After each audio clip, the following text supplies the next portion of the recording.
there's something wrong with the Tiki Tak tribe. And I don't mean game design wrong. I don't mean balance wrong. I don't mean pacing or enemy variety. I mean fundamentally wrong. These designs don't fit. Not in the world, not in the story, and not in the rules that we thought we understood. You can tell the moment that they show up. The game opens like normal. Donkey Kong, bananas, island, all of it. But then the sky shifts. A pulse hits. The drums start. And suddenly there are these masks floating in from nowhere, hypnotizing animals, stealing fruit, taking over everything. At first glance, they're just enemies. They're wooden masks with eyes, but you look longer. Watch what they do. Watch how they move.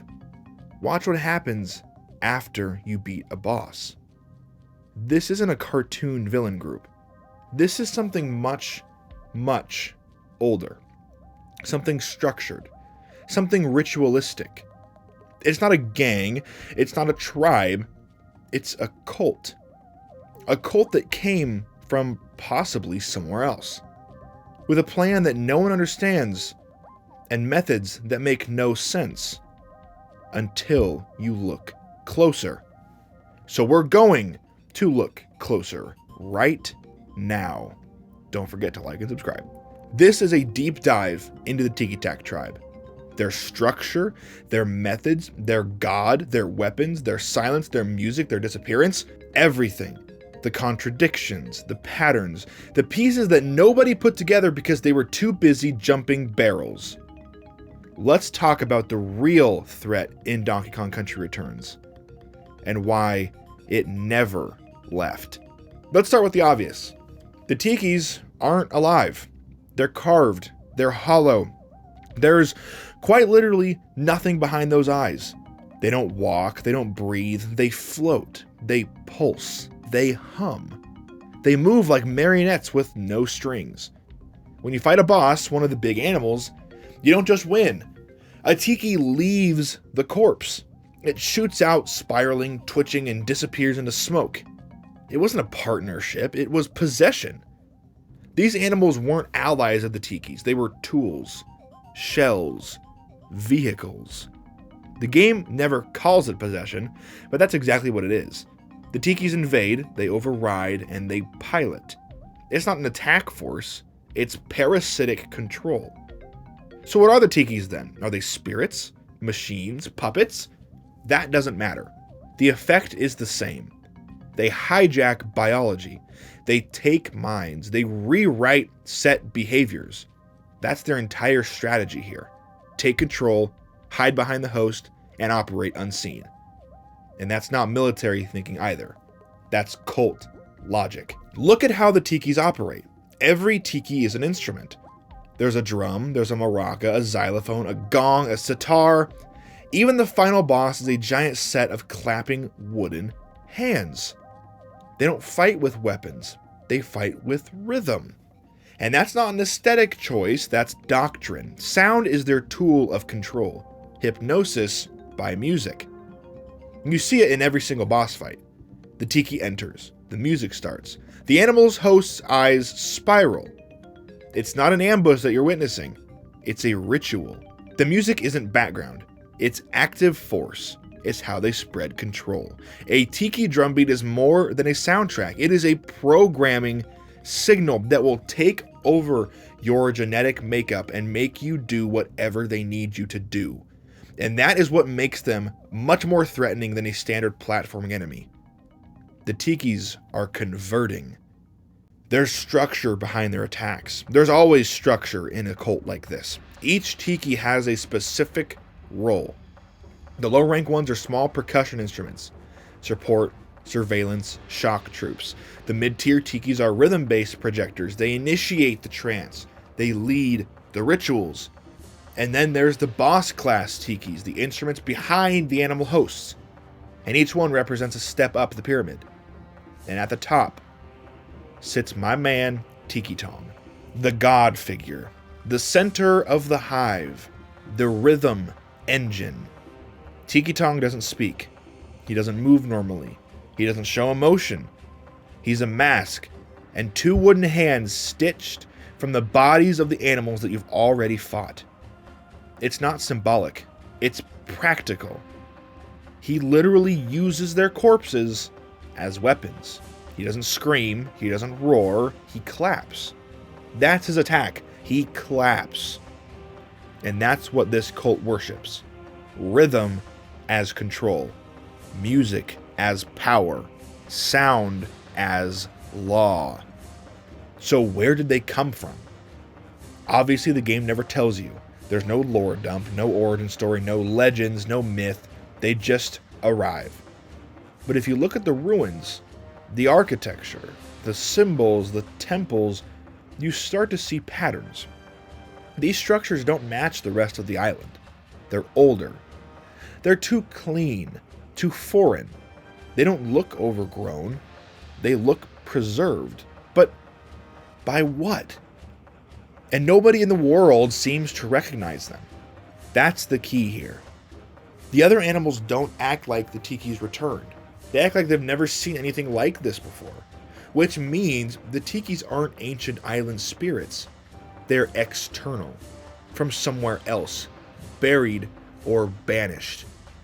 Maybe underground. Maybe they've been living under Donkey Kong Island for hundreds of thousands of years. Maybe the Tikis were the original rulers of Donkey Kong Island, which is my personal theory, my own personal headcanon, is that they were the original rulers of this island. Maybe they're even from across dimensions. Maybe beyond sound. Another theory that people keep circling back to is that theory of possible aliens. That the Tikis maybe didn't evolve here. That they crossed over through music, through resonance, through frequencies nobody should have played. Maybe they're not spirits. Maybe they're signal. Alien intelligence in physical form. And something summoned them here. Let's talk about the bananas. I've made a video on them already, but the Tikis steal the bananas. That's their entire campaign.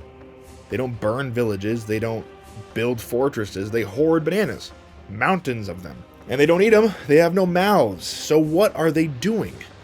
Well, there are 3 big answers here that are possible. Number 1 is the bananas are bait, meant to lure Donkey Kong into battle, but that doesn't track. The Tikis are avoiding him, not luring him. Number 2 is that the bananas are symbolic, a way to claim dominance over the island, but then again, the Tikis don't seem interested in symbols or anything of that sort. They're interested in utility. So that leaves option number 3. The bananas are fuel. The bananas are power. And that is the one that sticks. Bananas contain potassium. Potassium conducts energy. Energy supports resonance. What if the Tikis are refining bananas into some kind of conductive source? Not electricity. Something stranger. Resonant power. Something that can amplify psychic frequencies, extend their control range, boost their trance effects. Bananas as signal amplifiers. Banana hordes as power plants. It sounds ridiculous. It sounds dumb. But so does every other part of this. And it's consistent. The Tikis didn't build weapons. They build sound systems. Donkey Kong ends up winning. Tiki Tong dies. The Tikis fall. And then they vanish from the series forever. No sequel, no reference, no remnant, nothing. Why is that? The Snowmads were featured in the game after this. The Kremlings were constant through the original trilogy and the spin-offs. But the Tikis? Gone. Maybe Nintendo dropped them. Maybe they didn't test well. Maybe Retro Studios wanted something new. But maybe that's the in-universe answer too. Maybe they went silent. Maybe they shifted forms. Maybe their doctrine mutated and moved on to something else. Or maybe, and this is what keeps me up at night, maybe they succeeded. Maybe the final boss wasn't the end. Maybe Tiki Tong wasn't the real god, wasn't the real leader. Maybe there's another layer above him in the pyramid of Tiki-Tak hierarchy. Another signal, quieter, deeper, still playing underneath everything else. Because sometimes when you replay a game, you start to notice things. the background drums that don't match the level, echoes where there shouldn't be echoes, enemies behaving a little bit off pattern, a rhythm that you can't quite place, like something buried is still humming a tune. Maybe it was never a joke, and that's the part that people miss. The tikis look silly. Bright colors, simple shapes, spiraling eyes. You're supposed to laugh. You're not supposed to notice what they're actually doing. But go back. Watch as the bosses twitch. Watch the animals obey. Watch the music build. This is psychological warfare in a kid's game. It's cult mechanics with percussion skins. It's brainwashing set to a bongo loop. And maybe that's why they're so effective. Because no one took them seriously. But if you do, if you really follow the signals, you realize that something is still playing. Something is still broadcasting. The beat never stopped. You just stopped noticing. If you thought that the Tiki Tak tribe ended with Tiki Tong, then you probably weren't paying attention. The Tikis didn't just disappear. They withdrew. They finished a ritual. They completed a phase. And then they dropped off the map forever. But you can't look at their silence as absence. You have to treat it as a sort of snuffing out of a signal loss. Something changed. Something shifted frequencies. Something buried itself a little bit deep. Let's backtrack for a second. What exactly did the Tikis do? They invaded, sure. They hypnotized animals, sure. But they also moved through the island, Donkey Kong Island, in stages. One boss at a time. One zone at a time, like a sequence. Jungle, beach, ruins, cave, forest, cliff, factory, volcano. That's not a warpath. That's a ritualistic procession. Each biome corresponds to a different layer of the island. Each boss is a different species. Each one stronger than the last. The Tikis move upward, physically, spiritually, emotionally, ritualistically. Each boss fight is a sacrifice. Each victory gives them more power. Are they attacking the island? Absolutely they are. But they're also charging something. And when they reach the volcano, that's when everything changes. The volcano is the heart of Donkey Kong Island. The final conduit. That's where Tiki Tong is born. Not summoned, constructed, built, put together from the remains of every host that they used. It's an ascension, a culmination of something. But the real question is, of what? You can't treat Tiki Tong as a standalone entity. He's not just a boss in this, he's a broadcast node. Each part of the cult leads to him. Every step powers him. But what if he's not the top? What if he's the amplifier, not the origin? Go back. Look at his movements. He doesn't direct, he reacts. He doesn't necessarily command the Tikis, he channels them. He claps. That's it. That's the behavior of a speaker, not a conductor. So what exactly is he projecting then? There's the theory. And I didn't make this up. This has been circulating in weird corners of old Reddit threads and dead blogs, that Tiki Tong is just a vessel for a larger signal. Something external. Something deeper than sound.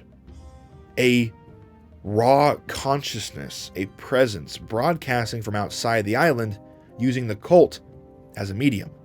The Tikis were here to install infrastructure. Every Tiki, every ritual, every boss fight, a transmitter, a relay tower, a frequency amplifier.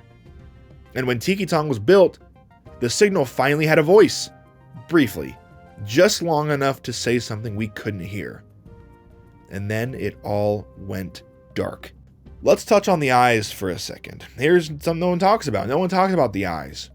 Every hypnotized animal has the same pattern. Spirals. Always spirals. Red and yellow. Always pulsing. And that's not a stylistic choice either. That's a signature. In folklore, spiral eyes are tied to trance states, altered consciousnesses, ego death. In neuroscience, spirals mimic certain visual effects from auditory hallucinations and sensory overload. But in cult indoctrination, spiral patterns are sometimes used in visual bombardment programs. This game plays it as a joke, but it is Far too consistent to just be a visual gag. The spiral is a mark of control. Not just hypnosis, but replacement. The subject is no longer thinking. The subject is running the loop, trapped in the signal. Think Screenslaver from The Incredibles 2 as sort of a reference here. And the Tikis never break eye contact. They don't look at terrain or obstacles or even each other. They float forward, eyes locked outward, constant projection, constant trance. They're transmitting something that we cannot hear. So what happened to the hosts? Let's talk about that. The bosses, the big bosses. Once you beat them, they get kind of tossed aside. The Tiki leaves, the body slumps, and you move on. But the game never shows you what happens next. Are they dead? Are they freed? Broken? Go back and look at how they fall. Look at how long they stay still. Look at their faces. They're not recovering. They're not celebrating. They're silent. They're still. Empty. There's a real argument to be made that the Tikis don't just control behavior, that they damage identity. They damage biology. They erase something, take something that wasn't theirs to begin with. They kind of strip and hollow something out. You're left with a body that remembers movement but not meaning. And that's why the bosses don't come back later. Not as friends, not as enemies. They're spent, used up, burned out. The Tikis leave nothing intact. And then we move on to the factory world. It's mechanical, it's industrial, it's cold, and it doesn't match the natural flow of the other zones. I love the world, it's one of my favorite in Returns HD, but when you look at an enemy like the Tikis, why exactly is it here? It's right before the volcano, right before Tiki Tong is formed. So what is the factory for? There are no Tiki factories in the rest of the island. No evidence the Tikis built it, but they use it. Which means either they found it, or they built it. Here's the wild theory with the factory level here. The factory is a holdover from a previous civilization. A technological relic hidden beneath the jungle. And the Tikis took that and repurposed it. A final refinement site. Maybe not for weapons, but for sound technology, for resonance tools, for energy conversion perhaps. Maybe even for banana extraction. And here's the kicker. Listen to the music in the factory levels. It throws away the jungle percussion. It's mechanical rhythm now. Machine loops, cold trance, almost synthetic. It's a post-Tiki rhythm. It's what comes after the trance, when you're fully under their spell. When the body moves without mind. When control is total. We assume the Tikis failed. We assume that Donkey Kong ended that ritual, but what if the ritual wasn't supposed to last? What if the Tikis only needed one cycle? One sequence of transmissions? One full procession to broadcast a full signal across the island, or further than that? What if they were just the first wave? We haven't seen them again, but we've seen weirder things happen in the Donkey Kong universe since. Enemies with unnatural behavior, creatures that move in time to background music, structures that resemble Tiki geometry, but with new materials, new forms.